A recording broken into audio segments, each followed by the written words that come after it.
Merci, Monsieur le Président. Comme vous l'avez dit, ma présentation, c'est sur la transition climatique et l'innovation financière, exemple de pays pionniers.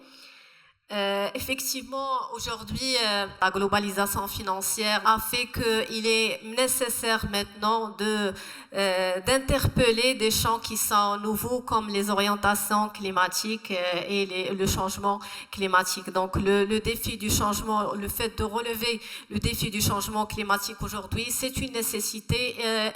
C'est un défi qui pose question même sur, comme je l'ai dit au départ, sur la légitimité même des organisations, que ce soit des entreprises ou des banques ou des États. Par rapport à ma présentation, je vais présenter un point de vue qui concerne l'innovation financière par rapport au changement climatique. Donc, la banque ou le secteur financier, il a été interpellé pour pouvoir innover ou de présenter des instruments qui sont nouveaux, qui sont innovants, à travers la mobilisation de différents acteurs, que ce soit les États ou les banques. Alors, comment assurer un financement innovant de la transition vers une économie sobre en carbone ? Les axes que je vais traiter de manière très rapide, je ne vais pas revenir sur des éléments déjà présentés par notre cher invité. Je vais vous présenter la relation entre l'innovation financière et la transition climatique et l'interaction. Deuxième point, je vais présenter les secteurs clés de l'innovation financière au service du climat. Et par la suite, je vais présenter les nouveaux instruments financiers innovants avec donc à la fin des exemples concrets de pays pionniers avec des statistiques. Alors, l'innovation financière, tout d'abord, si on va la lier au changement climatique, elle vise à mobiliser des investissements massifs, nécessaires, orientés principalement à trois types d'éléments qui sont très importants. Vous avez les énergies renouvelables, vous avez l'efficacité énergétique et vous avez aussi l'adaptation par rapport à ces enjeux qui sont climatiques.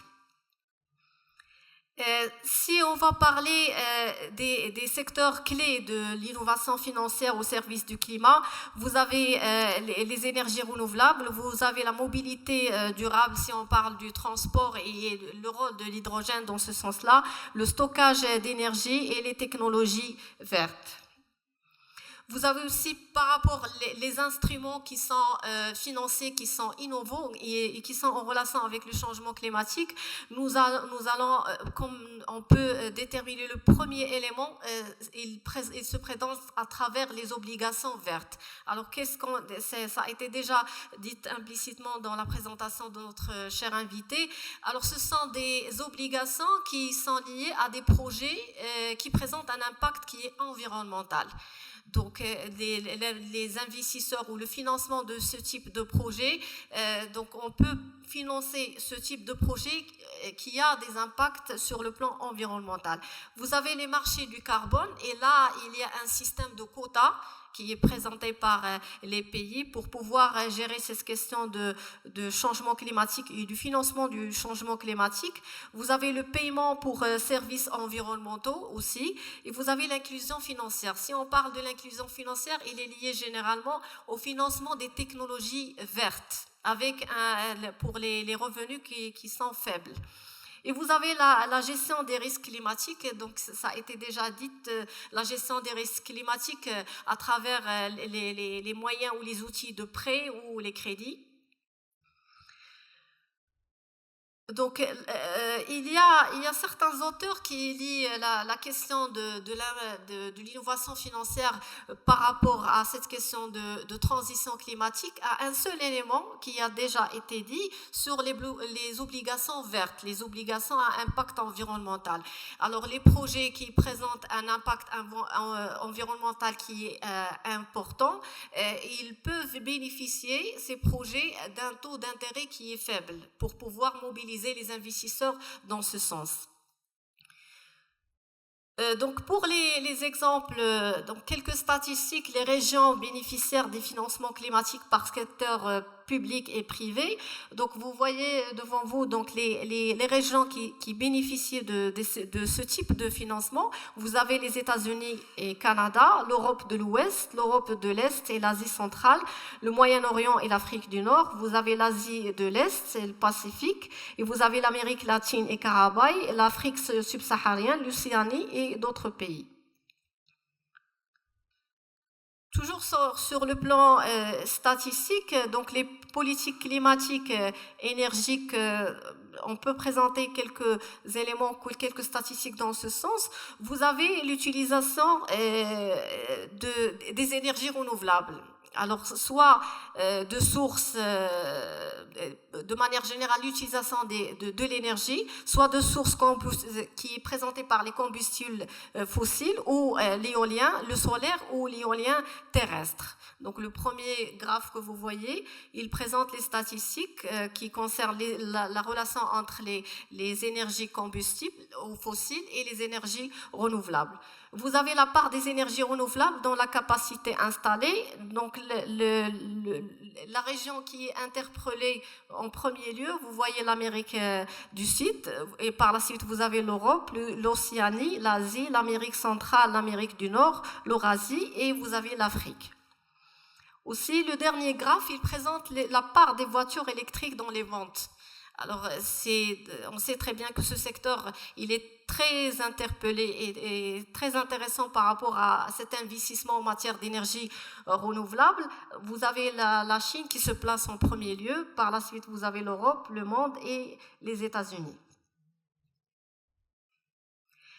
Si on parle des pays arabes, la région MENA, aussi, vous savez très bien qu'ils ont un investissement qui est colossal dans la partie des énergies renouvelables. Vous avez devant vous le graphe qui présente les Émirats arabes unis, l'Arabie saoudite, le Qatar, Bahreïn, l'Égypte, l'Iran, Koweït, Amman et Palestine. Donc, ce sont bien sûr l'Émirat qui se place en premier lieu dans l'investissement au niveau des énergies renouvelables.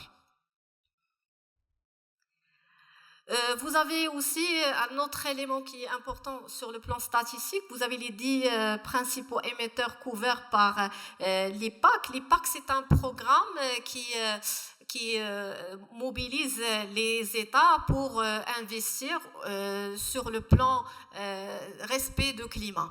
Alors, vous avez, donc, en premier lieu, vous avez la Chine, donc, et vous avez les États-Unis, vous avez l'Inde, l'Union européenne, le Brésil, l'Indonésie, le Japon, le Mexique, l'Arabie saoudite, le Canada, et vous avez le reste du monde. Alors, je ne voulais pas vraiment aborder des questions qui ont été déjà abordées par notre cher collègue. Ils vont être plus expliquées par notre cher collègue, M. Selim. Donc, je vais terminer par un certain nombre de recommandations qui sont liées à cette question de transition climatique avec l'innovation financière. Donc, il est nécessaire d'élaborer une véritable stratégie globale structurante qui adhère tous les pays pour pouvoir préserver la nature et lutter contre ce changement climatique. Aussi, il est important d'assurer un portage qui est institutionnel de cette stratégie de transition verte ou de transition climatique. Et par la suite, il est nécessaire d'avoir une coopération qui est internationale à côté de la coopération qui est régionale et continentale. Et merci de votre attention.